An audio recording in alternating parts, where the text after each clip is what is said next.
السلام عليكم ورحمة الله وبركاته. إن الحمد لله تعالى نحمده ونستعين به ونستغفره ونعوذ بالله تعالى من شرور أنفسنا ومن سيئات أعمالنا. من يهده الله فلا مضل له ومن يضلل فلا هادي له، وأشهد أن لا إله إلا الله وحده لا شريك له، وأشهد أن محمدا عبده ورسوله. اللهم صل وسلم وبارك على نبينا محمد وعلى آله وأصحابه أجمعين. أيها الإخوة، وهذا فصل جديد من كتابنا المدارج بتحقيق أحاديث الخوارج، وهذا هو الفصل الخامس في مسألة موانع التكفير. وهذا الفصل هو الفيصل بين عقيدة أهل السنة والجماعة وعقيدة الخوارج والمعتزلة. فأهل السنة والجماعة عندهم ما يسمى بموانع التكفير، فيفرقون بين الفعل والفاعل. قد يكون الفعل مكفرا أو مفسقا أو مبدعا، وقد يكون الكافر ليس بكافر وليس بمبتدع وليس بفاسق، لأنه قد قامت الموانع بسبب قامت الموانع من نزول الحكم على المعين. فأهل السنة والجماعة يفرقون بين الفعل والفاعل. أما الخوارج فلا يفرقون بين الفعل والفاعل، فمن فعل كفرا فهو كافر، ومن فعل شركا فهو مشرك، ومن فعل فسقا فهو فاسق.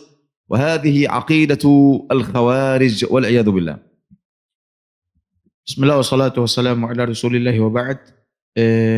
Hadirin hadirat yang semoga senantiasa dirahmati oleh Allah, Fadilatul Syekh Dr. Abdul Hasan Ali hafizahullah ta'ala berkata, kita masuk kepada pasal yang kelima dari kitab Al-Madarij Bitahqiq Ahadits Al-Khawarij.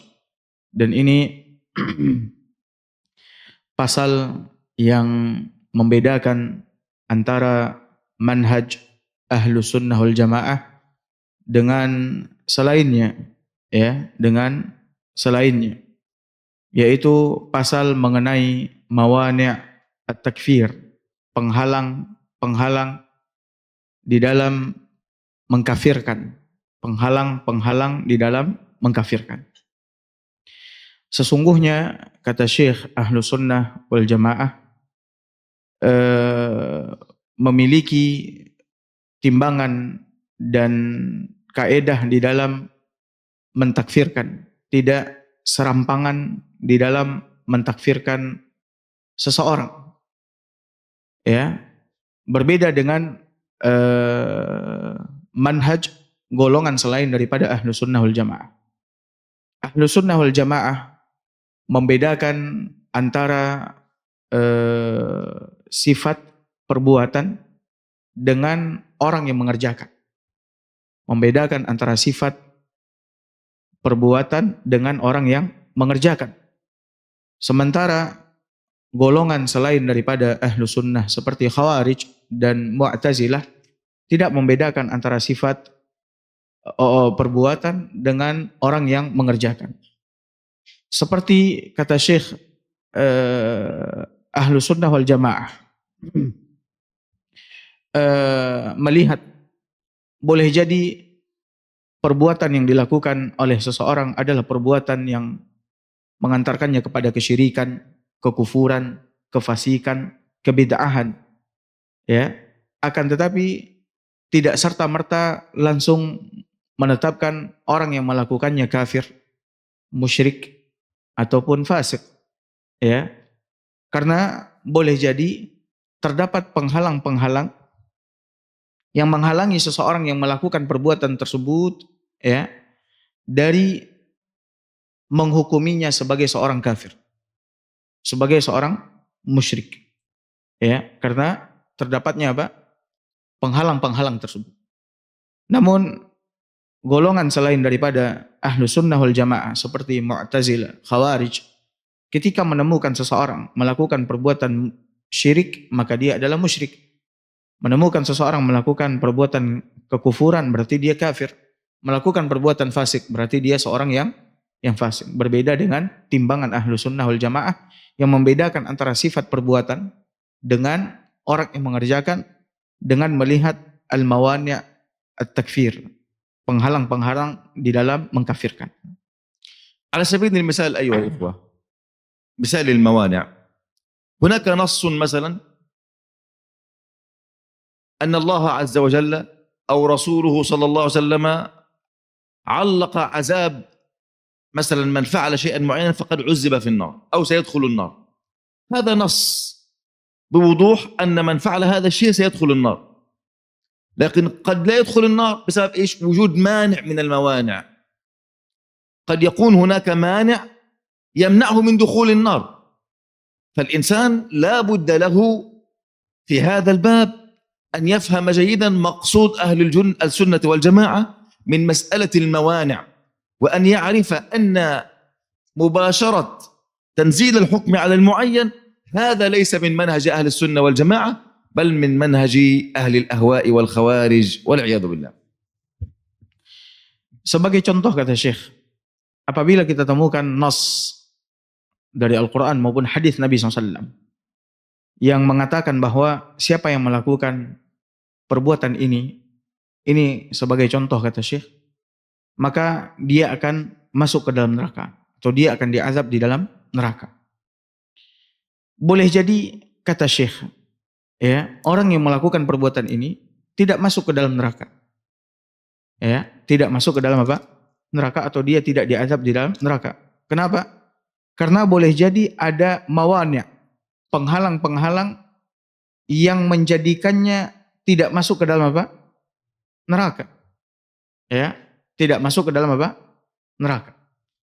Maka Syekh mengatakan bahwa permasalahan ini permasalahan yang sangat penting sekali dan hendaknya difahami dengan baik, ya, dengan baik. Maka serta-merta menjatuhkan hukum kepada seseorang karena perbuatannya, ya, karena sifatnya misalkan, ya, tanpa mengkaji, menteliti, ya, maka ini termasuk manhajnya ahlul ahwa, orang-orang yang mengikuti hawa nafsunya, dan manhajnya orang-orang khawarij, ya, manhajnya orang-orang khawarij. Dan ini bukanlah termasuk ke dalam manhaj ahlus sunnah wal jamaah. المانع الأول أيها الإخوة الجهل. المانع الأول من نزول الحكم على المعين أن يكون جاهلا، والجهل يحتاج إلى إقامة حجة. لذلك اتفقت كلمة أهل السنة والجماعة على أنه قبل نزول الحكم أو قبل تنزيل الحكم على المعين على إنسان بعينه، سواء هذا الحكم حكما تكفيريا أو تفسيقيا أو تبديعيا أو غير ذلك، فلا بد من إقامة الحجة وإيصال الحجة وإيضاح الحجة على هذا المعين، وإلا فقد وقع في شعبة من شعب الخوارج والعياذ بالله. أولا الجهل. قال تعالى: والذين إذا فعلوا فاحشة أو ظلموا أنفسهم ذكروا الله، أي عادوا إلى الله وتابوا إلى الله عز وجل فاستغفروا لذنوبهم ومن يغفر الذنوب إلا الله ولم يصروا على ما فعلوا وهم يعلمون. إذن هؤلاء الذين فعلوا الفاحشة أو ظلموا أنفسهم في حين أنهم لا يعلمون، هنا تأتي الموانع ويأتي غفران رب العالمين بمجرد أن تذكروا واستغفروا ربهم تبارك وتعالى. فجعل الله العلم علامة على وقوع العذاب، وإذا كان الإنسان جاهلا فلا ينزل العذاب على أمثال هؤلاء. Maka penghalang di dalam mengkafirkan yang pertama atau menghukumi seseorang dengan hukum tertentu, penghalang yang pertama adalah al-jahl, kebodohan. Ya, penghalang yang pertama adalah kebodohan. Sesungguhnya orang-orang yang melakukan suatu perbuatan karena bodoh, maka dia tidak bisa dihukumi sebagai orang yang begini ataupun begitu. Ya, sebagai orang yang begini ataupun begitu. Karena dia bodoh. Ya, karena dia bodoh. Maka oleh karena itu, ketika seseorang hendak menghukumi, ya, orang tertentu bahwasannya dia misalkan kafir atau dia mubtadi' atau dia fasik, ya, atau dia begini dan begitu, maka hendaklah terlebih dahulu dia menegakkan hujjah atas orang tersebut. Menegakkan hujjah, bukti atas orang tersebut. Ya, Yaitu dengan bagaimana? Dengan menyampaikan hujjah kepadanya, dengan menjelaskan hujjah, keterangan, ya, sejelas-jelasnya kepadanya. Maka setelah sampainya hujjah kepadanya, baru dia bisa apa? Menghukumi orang tersebut dengan hukum tertentu. Tapi kalau sekiranya tidak, maka tidaklah sepantasnya dia menghukumi seseorang dengan hukum tertentu. Ya, karena boleh jadi orang yang melakukan sesuatu disebabkan karena apa? Kebodohan, ketidaktahuannya. Dan ini telah Allah jelaskan di dalam Al-Quran, di dalam surat Ali Imran ayat 135. Allah Subhanahu wa taala berfirman, "Walladzina idza fa'alu fahishatan aw zalamu anfusahum." Kata Allah Subhanahu wa taala dalam surat Ali Imran ayat 135. Dan orang-orang yang apabila mereka mengerjakan perbuatan keji, dan orang-orang yang apabila mereka melakukan perbuatan keji atau menzalimi diri mereka sendiri, zakarullah, lalu mereka berzikir kepada Allah Azza wa Jalla, ingat kepada Allah Subhanahu wa taala. Mereka yang berbuat apa? Keji, berbuat zalim, zakarullah. Mereka ingat kepada Allah Subhanahu wa taala. Fastaghfiru li dzunubihim. Kemudian mereka langsung meminta ampun kepada Allah Subhanahu wa taala.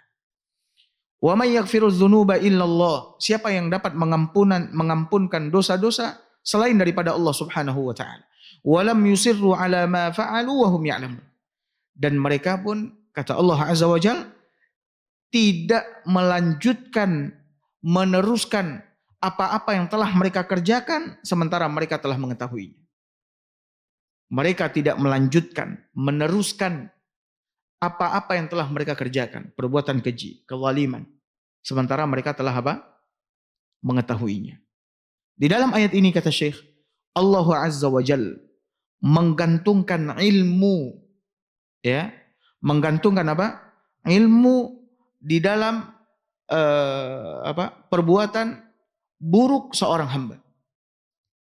Ketika dia melakukan sesuatu di atas dasar ilmu, setelah dia mengetahuinya, maka ketika itu Allah Subhanahu wa taala akan mengazabnya. Tapi ketika dia melakukan sesuatu di atas dasar kebodohan karena tidak mengetahuinya, maka ketika itu Allah Subhanahu wa taala akan apa? Mengampuninya, ya, dengan dalil ketika mereka melakukan perbuatan keji, zalim, lalu diingatkan kepada Allah Azza wa Jalla, mereka beristighfar kepada Allah Azza wa Jalla, Allah pun apa? Mengampuni dosa-dosa mereka. Maka dari sini, ya, terang dan jelas bahwa di antara penghalang di dalam menghukumi seseorang kafir adalah apa? Al-jahl, kebodohan. يقول ابن حزم في المحلى: ولا خلاف في أن امرئا لو أسلم ولم يعلم شرائع الإسلام فاعتقد أن الخمر حلال وأن ليس على الإنسان صلاة وهو لم يبلغه حكم الله تعالى، لم يعلم العلم ولم يتعلم ولم يأتي أحد يعلمه، لم يكن كافرا بلا خلاف يعتد به، أي عند أهل السنة، لم يكن كافرا بلا خلاف يعتد به، أي عند أهل السنة، حتى إذا قامت عليه الحجة فتمادى حينئذ، أي بعد إقامة الحجة، بإجماع الأمة فهو كافر. أي إذا كان جاهلا فجاء أحد وعلمه وأقام عليه الحجة فتمادى بعد ذلك في غيه وظلمه، فبعد ذلك هو كافر بهذا الذي قد فعله كفرا والعياذ بالله. Al-Imam Ibn Hazm rahimahullahu ta'ala berkata di dalam kitabnya Al-Muhalla, kata beliau, wala khilafa fi anna imra'an law aslam. Tidak ada khilaf, kata Al-Imam Ibn Hazm, di dalam perkara bahwa seseorang seandainya dia masuk ke dalam Islam, namun dia tidak mengetahui syariat-syariat Islam. Dia masuk ke dalam Islam, namun dia tidak mengetahui apa? Syariat-syariat Islam. Fa'taqada anna al-khamra halal. Hingga dia meyakini bahwasannya khamar halal. Dia meyakini bahwasannya khamar adalah apa? Halal. Wa anna laisa 'alal insani shalah. Dan dia juga meyakini bahwasannya tidak ada kewajiban salat bagi siapapun. Wa huwa lam yablughu hukmullahi ta'ala. Ya, dia meyakini tersebut karena belum sampai kepadanya ilmu, ya, mengenai syariat Allah Subhanahu wa taala. Kata Imam Ibn Hazm, lam yakun kafiran. Maka dia tidak dihukumi apa? Kafir, atau dia bukanlah seorang yang apa? Kafir. Bila khilaf, tanpa ada khilaf yu'taddu bihi, tanpa ada khilaf yang dianggap oleh ahlu sunnah wal jamaah. Tidak ada khilaf di tengah-tengah para ulama ahlu sunnah wal jamaah terhadap bahwasannya orang yang baru saja masuk Islam, kemudian dia tidak mengetahui syariat Islam sehingga dia meyakini khamar halal, dia meyakini bahwasanya tidak ada kewajiban salat, dia tidak dihukumi apa? Kafir. Ya, dan ini tidak ada khilaf di antara ulama ahlu sunnah wal jamaah. Hatta idza qamat alaihi hujjah, hingga ditegakkan hujjah atas dirinya. Bagaimana menegakkan hujjah? Yaitu dengan apa? Menjelaskan, menerangkan, ya, memberikan, menyampaikan ilmu kepadanya seterang-terangnya, sejelas-jelasnya.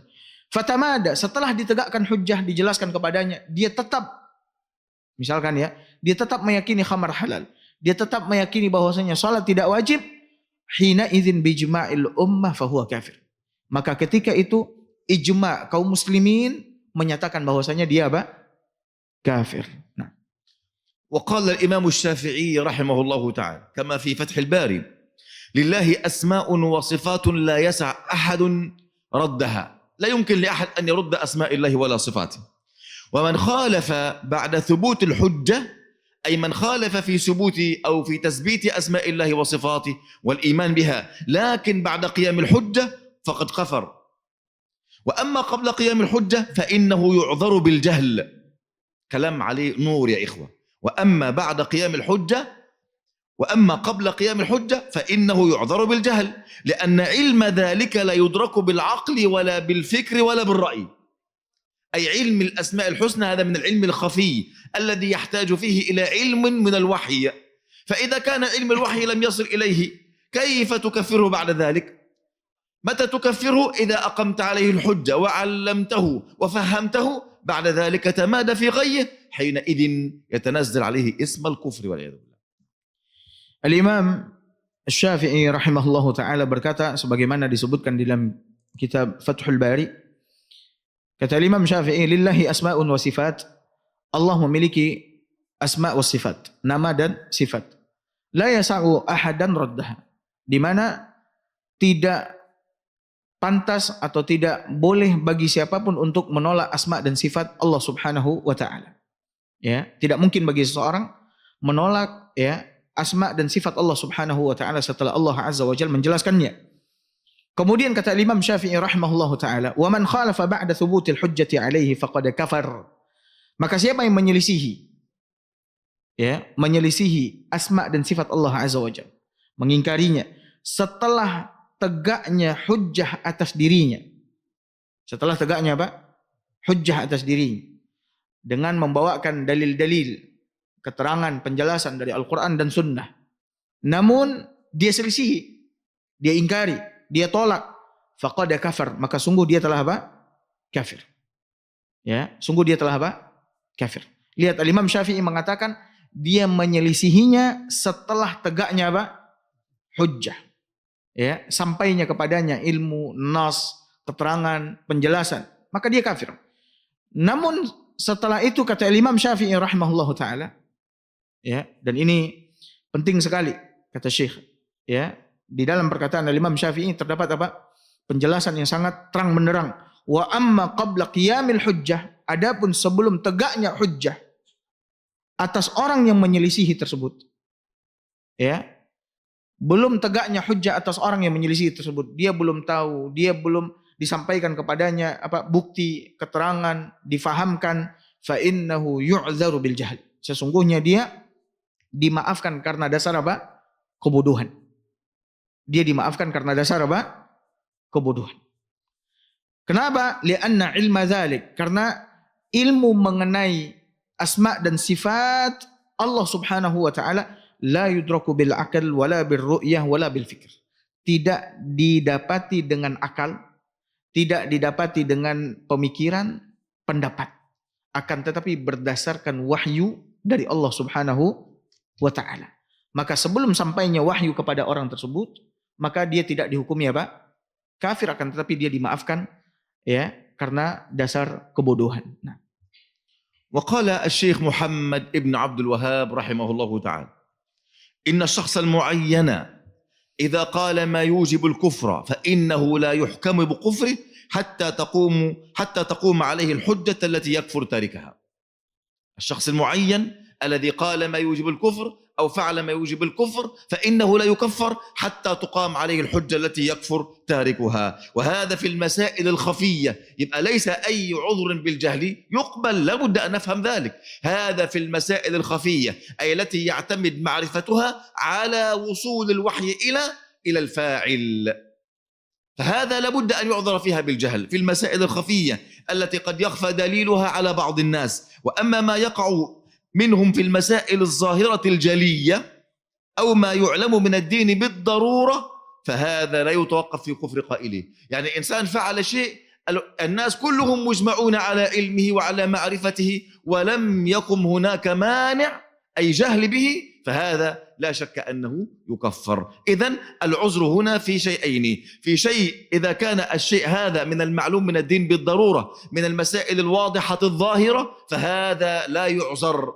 أما إذا كان من المسائل الخفية فإنه يعذر. وأقول على هذا الكلام في ذلك الزمان الذي نحيا فيه مع وجود تلك الآلات التي يعني الميديا وهذه الأشياء، إلا أن المسائل الظاهرة قد تكون عند بعض الناس فيها خفاء، فلا يجوز تنزيل الحكم عليهم إلا بعد إقامة الحجة وبيان الرسالة، والله أعلم. kemudian Syekh menyebutkan perkataan Syekh Muhammad bin Abdul Wahab rahimahullahu taala di dalam kitabnya Ad-Durrar As-Saniyah, di mana Syekh Muhammad bin Abdul Wahab rahimahullahu taala mengatakan sesungguhnya orang tertentu atau seseorang yang tertentu apabila dia mengatakan suatu kalimat yang menyebabkan dia kafir, ya, apabila seseorang mengatakan, mengucapkan suatu kalimat yang menyebabkan dia apa? Kafir, fa innahu la yuhkamu bi kufrih. Sesungguhnya dia tidak langsung atau serta-merta dihukumi apa? Kafir. Ya, kata Syekh Muhammad bin Abdul Wahab, ada orang yang mengucapkan kalimat kafir, kekufuran, kalimat yang mengantarkannya kepada kekufuran, maka dia tidak serta-merta dihukumi apa? Kafir. Hatta taquma alaihi al-hujjatu allati yukaffar atau allati yakfuru tarikuha. Hingga ditegakkan atasnya hujjah. Ya, hingga ditegakkan atasnya apa? Hujjah, diberikan penjelasan, disampaikan kepadanya keterangan, difahamkan bahwasannya ucapan yang dia lakukan seandainya tidak dia tinggalkan maka akan mengantarkannya kepada apa? Kekafiran. Ya. Kemudian wa hadza fil masailil khafiyyah allati qad yakhfa daliluha ala ba'dhin nas. Dan ini kata Syekh Muhammad bin Abdul Wahab rahimahullahu taala berlaku di dalam masalah-masalah yang tersembunyi. Masalah-masalah yang tersembunyi maksudnya apa? Masalah-masalah yang bergantung kepada apa? Wahyu yang boleh jadi ya tersembunyi bagi seseorang dalil akan masalah tersebut, ya, yang boleh jadi tersembunyi bagi seseorang tidak pada sebagian yang lain dalil akan masalah tersebut, ya. Maka ketika dia mengucapkan atau mengatakan sesuatu yang itu sebenarnya mengantarkannya kepada kekafiran, maka dia tidak boleh dihukumi apa? Kafir hingga ditegakkan kepadanya hujjah, diterangkan, dijelaskan, difahamkan. Ya. Wa amma ma yaqa' minhum fil masail adh-dhahira al-jaliyah, adapun ya seandainya dia terjatuh di dalam masalah-masalah yang terang benderang, masalah-masalah yang sudah jelas atau yang dikenal dengan masalah-masalah di dalam agama yang sudah diketahui hukumnya secara pasti oleh manusia. Ya, yang sudah diketahui hukumnya secara pasti oleh manusia. Atau di dalam istilah syariat disebut dengan istilah ma yu'lamu minad dini bid-darurah. Apa saja yang ada di dalam agama diketahui secara pasti. Ya. Namun dia tidak berhenti dari mengucapkan kalimat tersebut, padahal perkara itu perkara yang sudah jelas di dalam agama yang tidak ada seorang pun yang tidak mengetahuinya, namun dia tidak berhenti dari mengucapkan kalimat tersebut, maka orang yang mengatakan ini, kata Syekh Muhammad bin Abdul Wahab, adalah kafir. Ya, adalah apa? Kafir. Ya, Syekh memberikan tambahan. Kata Syekh, di zaman yang kita hidup sekarang ini, saat ini, di mana banyak sarana-sarana media, ya, sarana-sarana apa? Media, boleh jadi kata Syekh, ya, ada orang-orang yang tidak sampai kepadanya apa? Perkara-perkara yang memang ma'lum minad din bid-darur, yang memang sudah diketahui, harus diketahui oleh setiap muslim dan muslimah, ya, mengenai agamanya ini. Namun boleh jadi tidak sampai kepadanya keterangan melalui media-media yang ada. Maka itu pun kata Syekh, kita tidak bisa serta-merta menjatuhkan hukum apa? Kafir kepada orang tersebut hingga kita menegakkan hujjah atas diri orang yang melakukan ataupun mengatakannya. Nah. وقال أيضا الشيخ محمد بن عبد الوهاب، وانتبه لهذا القول جيدا، قال في عذر الجاهل الذي يرتكب الكفر، قال وأما ما ذكر الأعداء عني أني أكفر بالظن وبالموالاة. يعني الشيخ محمد كان له أعداء يرمونه بكل نقيصة وبكل كبيرة وبكل فظيعة وبكل منكر، يقول وأما ما ذكر الأعداء عني أني أكفر بالظن وبالموالاة، يعني الذي صاحبي هو ليس بكافر والذي عدوه هو كافر. قال أو أكفر الجاهل الذي لم تقم عليه الحجة، هم يقولون ذلك عليه. قال فهذا بهتان عظيم يريدون به تنفير الناس عن دين الله ورسوله. انظر إلى الشيخ محمد بن عبد الوهاب في زمانه، هذا الرجل الذي وضع أسس نواقض الإسلام ووضع أسس موانع التكفير وهذه الأشياء في العصر الماضي، إلا أنه لم يسلم من كذب الأعداء عليه ومن افتراء الناس عليه ورميه بكل نقيصة، وأنه رأس التكفير في ذلك العصر، وإنا لله وإنا إليه راجعون. Kemudian Syekh kembali menukilkan perkataan Syekh Muhammad bin Abdul Wahab rahimahullah ta'ala. Di antara kumpulan karya-karya beliau dalam masalah akidah, di mana Syekh ya menyebutkan bahwa di antara uzur ya yang menjadi penghalang seseorang untuk dikafirkan adalah apa? Kebodohan. Ya, adalah apa? Kebodohan. Syekh menerima uzur kebodohan. Tidak mengkafirkan seseorang karena dasar apa? Kebodohan. Syekh mengatakan, "Wa amma ma dzakara al-a'da'u anni." Adapun kata Syekh Muhammad bin Abdul Wahab, apa yang disebutkan oleh musuh-musuh maksudnya musuh-musuh beliau, apa yang disebutkan oleh musuh-musuh beliau mengenai beliau, tentang beliau, anni ukaffiru bidzanni wa bil muwalah, bahwasanya aku mengkafirkan, kata Syekh, aku ini mengkafirkan seseorang karena dasar dugaan, au wabil muwalah, karena dasar kecintaan. Artinya aku mengkafirkan orang-orang Islam dan tidak mengkafirkan orang-orang kafir. Ya. Apa yang dikatakan oleh musuh-musuhku mengenai diriku, bahwasanya aku mengkafirkan karena dugaan, karena mualah, kecintaanku kepada orang kafir, kebencianku kepada orang Islam, au ukaffirul jahil, atau aku mengkafirkan orang yang bodoh, allazi lam takum alaihil hujjah, yang belum sampai kepadanya apa? Hujjah. Aku mengkafirkan orang yang bodoh yang belum sampai kepadanya hujjah. Fahadza buhtanun azim. Kata Syekh Muhammad bin Abdul Wahab, maka sesungguhnya ini adalah kedustaan, kebohongan yang sangat besar mengenai diri. Karena beliau tidak pernah sama sekali mengkafirkan ya manusia atas dasar apa? Dugaan. Atau atas dasar karena beliau lebih mencintai orang kafir ketimbang orang Islam, atau mengkafirkan orang yang bodoh. Beliau berlepas diri dari tuduhan tersebut. Ya, dan ini beliau sendiri yang mengatakan, fahadza buhtanun azim. Maka ini adalah kedustaan, kebohongan yang sangat apa? Besar. Karena beliau tidak pernah mengkafirkan. Yuriduna bihi tanfiran nasi an dinillahi wa rasulih.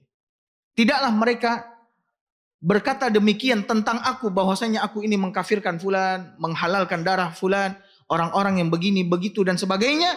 Tidaklah mereka menginginkan dari tuduhan mereka terhadapku melainkan karena mereka ingin menjauhkan manusia dari agama Allah dan Rasulnya Sallallahu Alaihi Wasallam. Dan sebenarnya ini yang terjadi di setiap masa, ikhwani. Di setiap masa. Barang siapa membenci si A, langsung dia menuduh si A dengan dia orang takfiri, dia orang ahli bid'ah. Faham? Dan seterusnya. Yang penting bukan berkataan siapapun. Yang penting mana dalilnya, mana buktinya. Faham? Kita tidak dengar bahawa ada musuh dakwah salafiyah berkata, kecuali mereka berkata bahawa Syekh Muhammad Ibn Abdul Wahab ini orang takfiri. Dan siapapun Wahabi artinya takfiri. Langsung. Ini mereka tidak fikir sama sekali. Taib, kita mau salah satu dalil, munculkanlah salah satu dalil bahawa beliau menkafirkan orang yang bodoh tanpa ada hujjah atasnya. Faham? Dan ini yang terjadi dalam setiap masa dan setiap zaman. Janganlah engkau tertipu kerana si fulan A berkata atas si fulan B, ini orang takfiri atau orang ahli bid'ah atau apapun. Kecuali ada dalil yang jelas. Kemudian si fulan ini apakah hidup atau mati? Masih hidup. Apakah dekat kepada anta atau jauh? Masih dekat. Silahkan tabayun kepada beliau. Boleh jadi ada rasa hasad muncul. Boleh jadi ada rasa iri muncul. Boleh jadi dia masih bodoh terhadap si fulan A. Yang dia menuduh. Faham? Oleh kerana itu, janganlah engkau meletakkan akal engkau kepada orang yang meniri si fulan. Atau menhasad si fulan. Kerana rasa iri dan hasad akan datang atau akan ada sampai hari kiamat. Faham? Kita tidak di antara orang Nabi dan orang Rasul. Supaya kita lepas diri dari masalah hasad dan iri wal'iyadzubillah. Oleh kerana itu ikhwani, masalah takfir ini masalah yang paling bahaya. Atau engkau menuduh si fulan ini beliau orang takfiri, masalah bahaya sekali. Dan ini salah satu syaban orang khawarij. Langsung menjatuhkan hukum atas seorang yang tertentu. Faham? Kerana beliau mungkin melakukan hal yang tertentu tapi tanpa ada tabayyun, tanpa ada minta penjelasan. Wallahu taala a'la wa a'lam.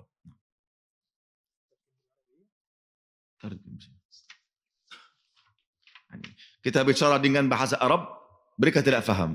Bicara dengan bahasa Indonesia, mereka tidak mau faham. Faham? Wa inna lillahi wa inna ilaihi raji'un. Baik, Syekh. Soal. Baik.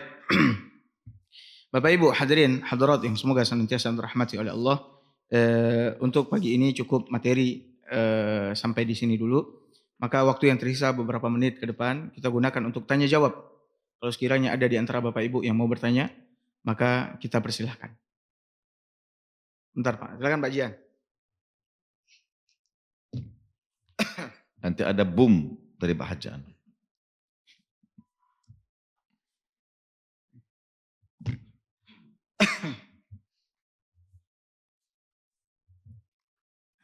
Cek. Bismillah. Assalamualaikum warahmatullahi wabarakatuh. Assalamualaikum. Dari karya Syekh yang bab awal masalah ciri-ciri Khawarij.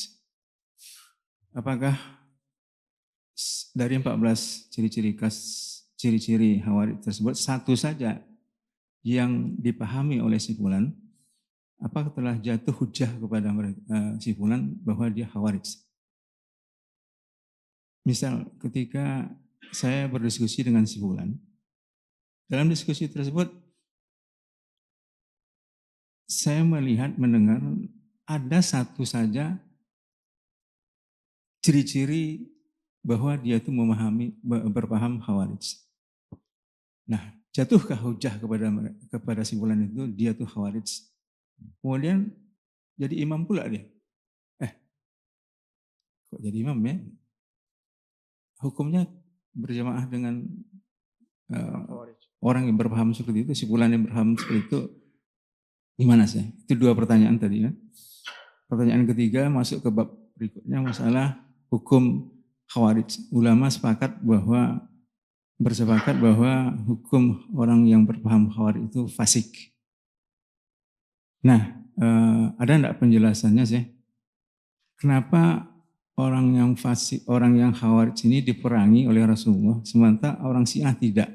Sementara hukum bagi orang Syiah itu kafir. Nah dari segi hukum lebih berat hukumnya orang Syiah daripada orang Khawarij. Mungkin ada penjelasan enggak kira-kira? Nah. Demikian. Assalamualaikum warahmatullahi wabarakatuh. Waalaikumsalam.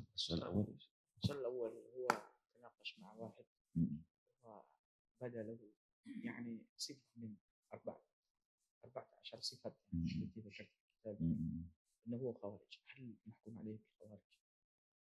ثم يصلي بالناس، ما حكم الصلاة خلف هذا؟ Nah. Kita sudah menjelaskan bahwa ada ciri khas untuk orang Khawarij. Hampir 14 sifat. Khalas, 14 sifat. Apakah ketika ada salah satu sifat ini terjatuh atas si orang tertentu, apakah dia sudah jadi Khawarij? Jawabnya tidak. Jawabnya tidak. Harus sifat ini terkumpul pada salah satu orang. Terutama dia seorang menakfirkan para muslimin kerana dosa. Tanpa ada tabayyun, tanpa ada hujjah. Ini ciri yang terutama untuk orang Khawarij jika dia menakfirkan baik orang muslimin atau orang pemimpin kerana ada dosa atau maksiat tanpa ada hujjah, tanpa ada dasar, tanpa menegakkan hujjah Allah Azza wa Jalla atas mereka, tanpa minta tabayyun. Ini ciri khas orang Khawarij. Ini ciri khas orang Khawarij. Faham ikhwani? Ini yang pertama. Yang kedua, apakah ketika sifat ini terkumpul pada salah satu orang, apakah artinya dia jadi Khawarij atau tidak? Faham? Boleh jadi dia orang bodoh. Tidak boleh kita memerani beliau, tidak boleh kita menuduh beliau kecuali kita menegakkan hujjah atas beliau. Kerana mungkin kerana orang Khawarij ini dari sifat mereka bodoh. Mereka apa? Bodoh. Bagaimana saya menakfirkan seorang muslim yang melakukan dosa, mungkin dosa ini kufur, tapi beliau, aku tidak tahu apakah beliau tahu ini kufur atau tidak. Aku belum menegakkan hujjah atas beliau. Aku belum meminta tabayyun dari beliau. Boleh jadi saya yang salah. Faham? Ini semuanya terkumpul pada orang Khawarij. Mereka orang sangat bodoh. Walaupun mereka hafal Quran, mereka hafal sunnah, tapi tanpa faham. Apa gunanya? Tidak ada guna. Faham? Oleh kerana itu, jika orang yang ditutup, mereka menuduh beliau bahawa beliau ini orang Khawarij, harus saya menegakkan hujjah supaya saya tidak masuk ke dalam apa? Orang Khawarij. Yang masalah ikhwani, tidak boleh sama sekali engkau menjatuhkan salah satu hukum atas seorang tertentu kecuali ada hujjah, terang, jelas. Bukan seorang A berkata kepada saya seorang ini orang fasik. Langsung saya faham? Menuduh beliau bahawa orang ini fasik. Ini keadaan orang yang sangat bodoh. Faham? Oleh kerana itu harus kita berhati-hati. Allah tidak menanya kita kenapa engkau tidak mentakfirkan orang ini atau mentabdiakan orang ini. Allah tidak menanyakan saya. Jika aku tidak, hukum ini tidak jelas, belum jelas bahawa orang ini pasti benar-benar Khawarij, kafir atau mubtada' atau fasik, belum jelas. Kenapa saya faham menjadikan saya qadhi, hakim atas para muslimin? Sedangkan saya orang bodoh, belum tahu orang ini benar-benar tahu atau tidak. Orang ini benar-benar melakukan hal ini atau tidak. Faham? Kerana yang menggerakkan seorang sekarang masalah hawa nafsu dan hasad saja. Hawa nafsu dan hasad saja.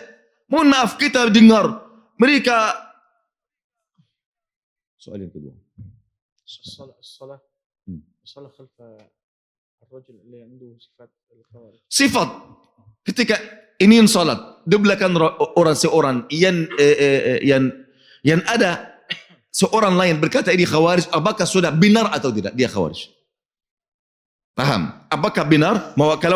Kalau engkau membenarkan semua hal seperti ini, artinya kalau Syekh Muhammad bin Abdul Wahab ada sekarang, engkau tidak bisa salat di belakangnya. Kenapa? Kerana mayoritas ahli dunia berkata beliau apa? Orang Khawarij. Betul atau tidak? Bahkan mayoritas ulama di zaman Imam Ahmad berkata Ahmad ini orang fasik, kafir, darahnya halal. Dan hampir 70 alim di zamannya atau 90 alim berkata darahnya halal di leher kita. Ayolah kepada pemimpin bunuh Imam Ahmad bin Hanbal. Tidak setiap hal pasti benar.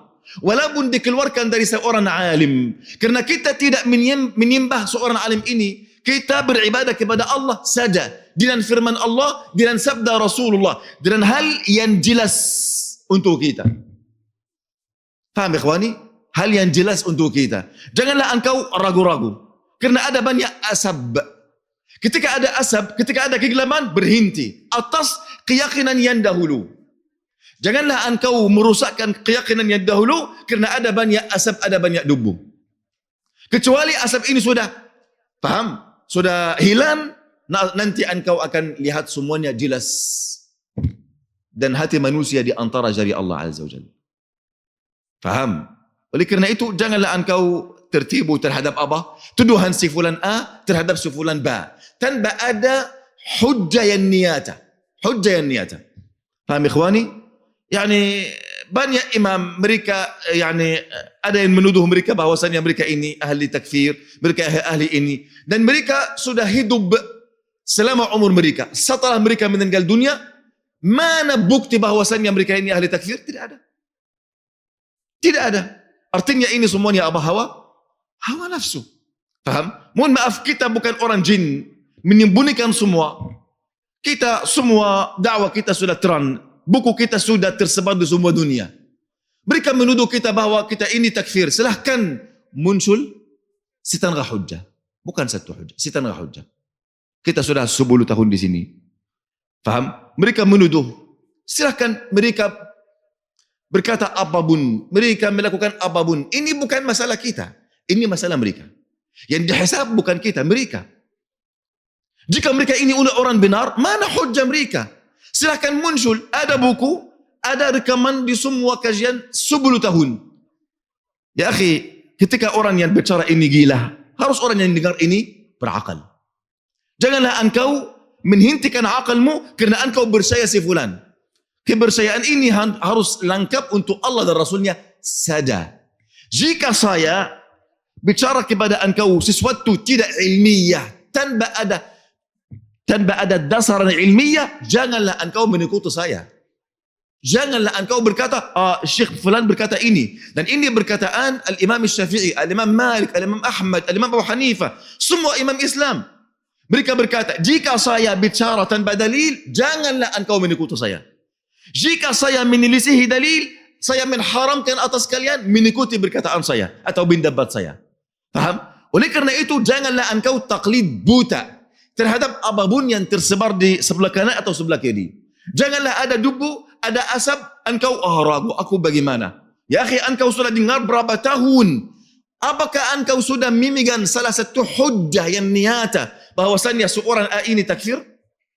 Tidak ada sama sekali. Artinya semua ini apa? Hasad, hawa nafsu. Apakah ada jasad tanpa hasad? Tidak ada. Tidak ada. Wallahu ta'ala a'la wa a'lam. Paham? Soal saya Yaitu? tadi pertanyaan ketiga apa Pak? Lupa.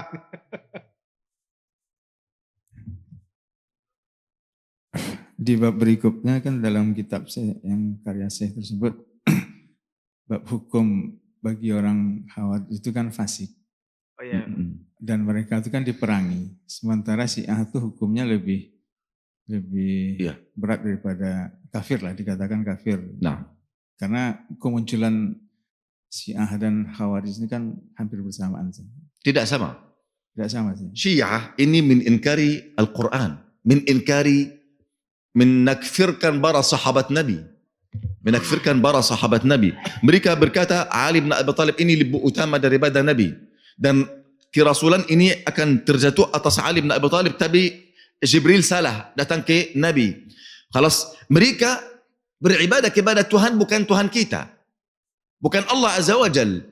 Oleh kerana itu dasar-dasar bundasi-bundasi orang Syiah beda sama bundasi orang Khawarij. Dan orang Khawarij diliputi oleh kebodohan. Mereka tidak sengaja merusakkan Islam, kebodohan. Karena itu ikhwani, ketika ada munculnya orang Khawarij, tidak bisa membinasakan mereka kecuali dua hal. Yang pertama hujjah. Ketika hujjah ini tidak terjadi atau tidak baik atau tidak berguna bagi mereka, harus memimpin memerangi mereka. Faham ikhwani? Oleh kerana itu sangat susah engkau menuduh si fulan ini bahwa ini orang Khawarij. Karena hukum yang berukutnya hukum besar sekali. Ada darah akan tumbuh. Jika engkau tidak mempunyai dalil dan hujah, artinya engkau sudah terjatuh di dalam apa? Kalangan orang khawarij. Sadar atau tidak, ini yang terjadi. Faham ikhwani? Ketika Syiah beda sama Khawarij. Khawarij tidak ada orang dari ahli sunnah menakfirkan mereka. Karena mereka bodoh. Dan kita berkata apa? Kebodohan ini salah satu halangan antara apa? Untuk hukum terjatuh atas seorang yang tertentu. Mereka bodoh. Nabi bersabda ini. Halas.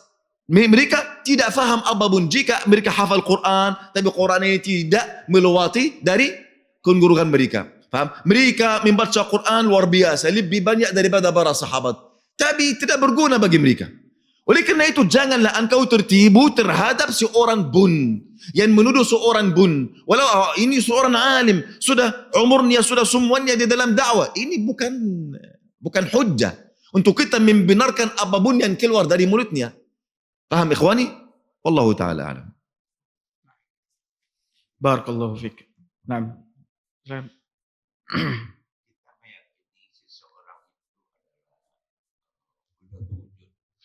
Wahdatul wujud. Saudara kita itu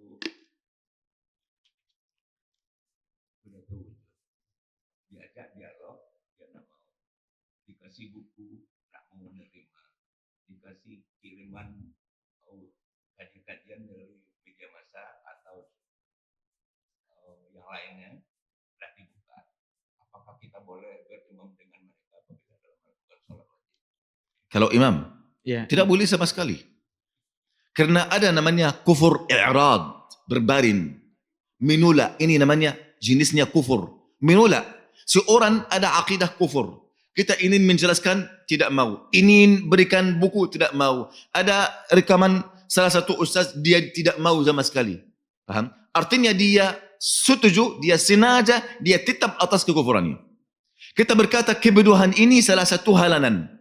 Tapi kalau dia sengaja untuk terus menerus atas kebodohan, tidak mau menerima kebenaran sama sekali, artinya dia kafir. Paham? Tidak boleh sama sekali kita salat di belakang seorang seperti ini. Wallahu a'lam. Pertanyaan terakhir.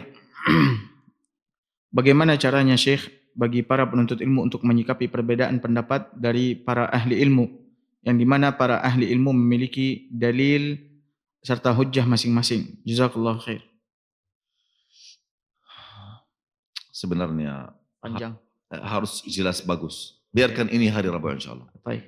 Hari Rabu, barang siapa yang ada soal, ada syubhat, silakan. InsyaAllah hari Rabu kita akan menjelaskan. Nah. Karena sebenarnya banyak orang tertipu terhadap masalah ini. Berkata, oh seorang ini ahli ijtihad dan seorang ini ahli ijtihad. Ini memegang hujjah dan ini memegang hujjah. Dan engkau tertipu. Siapa ahli ijtihad? Bagaimana engkau tahu orang ini ahli ijtihad? Kita harus faham. Supaya kita menjadikan hukumannya, penjelasannya sebagai hujjah untuk kita. Faham ikhwani? Kita harus memahami ini. Kalau saya berkata jawaban yang sesuai dengan ini, engkau akan menjatuhkan untuk seorang A dan seorang B. Salah. Bagaimana engkau tahu seorang A ini ahli ijtihad dan seorang B ini ahli ijtihad? Engkau sebagai orang umum, bagaimana engkau tahu anta mengikuti ini atau mengikuti ini? Salah dari awal. Kerana dari awal engkau tidak tahu siapa itu ahli ijtihad. Dan siapa itu ahli taqlid. Faham ikhwani? Oleh kerana itu ini penjelasan panjang yang balin, kerana ini dasar ilmu ikhwan. Dan saya sering jelaskan hal seperti ini, faham? Yaitu siapa itu orang ijtihad, siapa itu orang taqlid. Supaya engkau faham, supaya engkau tidak, kenapa engkau bingung? Kerana engkau dengar salah satu masalah ilmiah dari ahli ijtihad. Kemudian pergi untuk orang yang lain, berbeda. Orang lain berbeda. Sebenarnya 10 orang yang kau mendengar yang lain ini bukan ijtihad, taklid buta. Yang berhak untuk engkau mengikutinya ahli ijtihad yang pertama ini. Faham ikhwani? Oleh kerana itu janganlah engkau membuat salah satu syubhat di dalam hati engkau tanpa ada dasar baginya. Siapa ahli ijtihad supaya saya bisa berkata, oh saya bingung. A ahli ijtihad, ba ahli ijtihad. Benar ahli ijtihad. Oke. Bagaimana saya bisa mengikuti yang A atau yang B? Sedangkan mereka hujjah sudah berbeda atau penjelasan mereka berbeda. Gitu. Yani kalau saat ini kita bisa menjelaskan anta lakukan apa sebagai orang umum, tidak ahli ilmu. Faham ikhwani? Tapi yang pertama untuk engkau, siapa itu ahli ijtihad? Siapa yang bicara berdasar ilmu, berdasar hujjah, bukan taklid. Halas? Ini insyaallah akan besok insyaallah. Wallahu taala a'la wa a'lam wa sallallahu wasallam wa barak ala nabiyyina Muhammad walhamdulillahi rabbil alamin. Ana masih nafsi ya.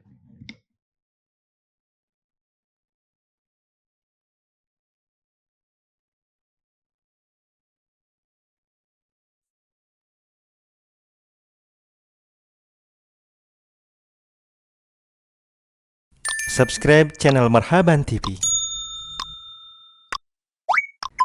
Ikuti akun sosial media Marhaban TV, siaran Telegram, grup WhatsApp. Yuk berdakwah bersama kami, dukung operasional dakwah dan sosial kami, raih pahala jariah yang terus mengalir sampai hari kiamat. Jazakumullahu khairan.